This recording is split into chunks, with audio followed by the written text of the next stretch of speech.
গাইলো, কারে বসাইলো? এইরকম মানুষের বসাবো সিংহাসনে। এই গানটা আপনার যেন দিকে নিয়ে যাবেন কোন দিকে যাবেন। গান শোনা পাপ, আবার গানে লাভ, গানে জ্ঞান, আর গানে হইল গুণ। এই মেয়েটার বাসা হচ্ছে ধুবড়ী ডিস্ট্রিক্ট। এই মেয়েটার বাসা 17 সাল, ধুবড়ী ডিস্ট্রিক্ট বর্ডার এরিয়া, আমাদের আসাম বাংলা। যেটা তারকাটা বেড়া আছে আপনার, ওই জায়গাটার নাম কয় 17 সাল, ওই বর্ডারের পাশাপাশি আর কি। এটা তারকাটা বেড়া ইন্ডিয়া পড়ো, এখানে আমার বাসা।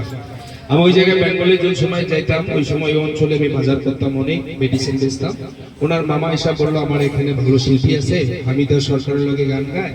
কিন্তু এখন হামিদা সরকার তো প্রোগ্রাম করে না, এখন হামিদা সরকার প্রোগ্রাম করে না, তাহলে মেয়েটা